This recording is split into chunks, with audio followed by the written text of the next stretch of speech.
கோவை, சேலம் மாவட்டங்களில் கனமழையால் பல்வேறு சாலைகளில் வெள்ளம் பெருக்கெடுத்தது. பழனியில் உள்ள ஆரம்ப சுகாதார நிலையத்திற்குள் மழைநீர் புகுந்ததால் நோயாளிகள் வெளியேற்றப்பட்டனர். தமிழ்நாட்டின் பல்வேறு பகுதிகளிலும் நேற்று பரவலாக மழை பெய்தது. திண்டுக்கல் மாவட்டம் பழனியில் வெயிலின் தாக்கம் அதிகரித்து வந்த நிலையில் நேற்று கோடை மழை கொட்டி தீர்த்தது. பழனி மலைக்கோவில் படிப்பாதையில் வெள்ள நீர் வழிந்து ஓடியது.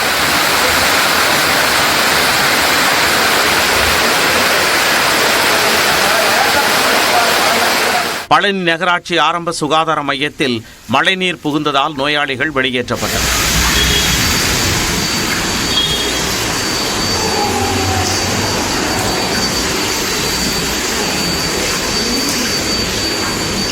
கோவை மாவட்டத்தில் தொடர் மழையால் உக்கடம் ரயில் நிலையம், லங்கா கார்னர், காந்திபுரம் உள்ளிட்ட இடங்களில் சாலைகள் முழுவதும் வெள்ளக்காடாக மாறின. இதனால் வாகன ஓட்டிகள் வாகனத்தை இயக்க முடியாமல் சிரமப்பட்டனர்.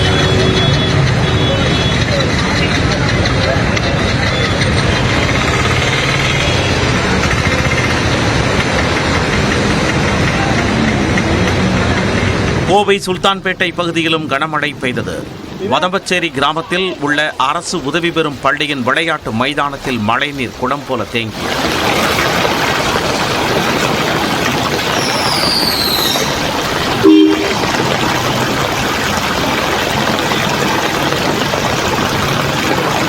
பொள்ளாச்சி வால்பாறை சாலையில் உள்ள குரங்கு அருவியில் வெள்ளப்பெருக்கு ஏற்பட்டது. பாதுகாப்பு கருதி சுற்றுலா பயணிகள் குளிக்க தடை விதிக்கப்பட்டுள்ளது.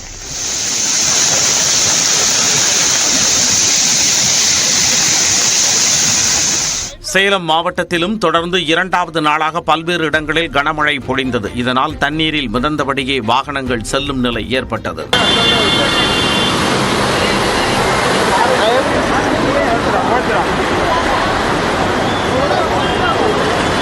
சேலம் கந்தாசுரமம் மலைப்பகுதியில் உள்ள கன்னிமார் ஓடையில் வெள்ளம் கரை புரண்டு ஓடியது.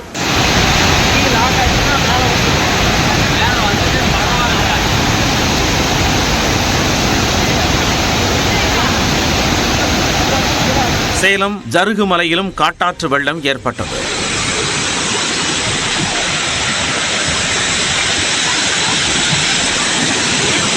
தேனி மாவட்டம் ஆண்டிப்பட்டி அருகே வைகை ஆற்றின் நீர்பிடிப்பு பகுதிகளில் 2 மணி நேரத்திற்கு மேலாக பெய்த கனமழையால் விவசாயிகள், பொதுமக்கள் மகிழ்ச்சி அடைந்தனர்.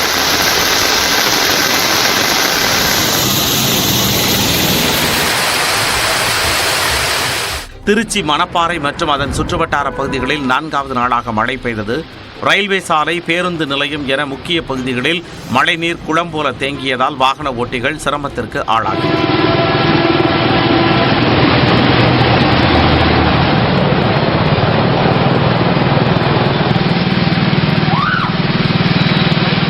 கொடைக்கானல் மற்றும் அதன் சுற்றுவட்டார பகுதிகளில் 1 மணி நேரத்திற்கு மேலாக மிதமான மழை பெய்தது. ரம்மியமான மழையை அனுபவித்தபடி சுற்றுலா பயணிகள் வலம் வந்தனர்.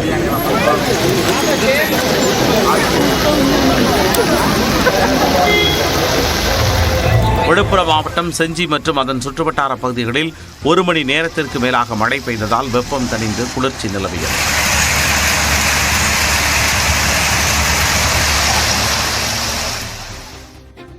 திருச்சி மாவட்டம் மணப்பாறை அருகே பள்ளத்தில் தேங்கிய நீரில் மூழ்கி 13 வயது சிறுவன் உயிரிழந்த சம்பவம் சோகத்தை ஏற்படுத்தியிருக்கிறது. கடலூர் மாவட்டம் கார்மாங்குடி மேலத்தெருவைச் சேர்ந்த மாரிமுத்துவின் மகன் சஞ்சய் மணப்பாறையை அடுத்த போடுவார்பட்டியில் உள்ள உறவினர் வீட்டிற்கு சென்றிருந்தார். அங்கு சிவகங்கை காவிரி கூட்டு குடிநீர் திட்ட குழாய் பதிக்கும் பணிக்காக தோண்டப்பட்டு மூடப்படாமல் இருந்த பள்ளத்தில் மழைநீர் தேங்கி நின்றது. அதில் தண்ணீர் எடுக்க சென்றபோது சிறுவன் சஞ்சய் தவறி விழுந்து உயிரிழந்தார். இதையடுத்து உடலை மீட்டு பிரேத பரிசோதனைக்கு அனுப்பி வைத்து மணப்பாறை போலீசார் விசாரணை நடத்தி வருகின்றனர்.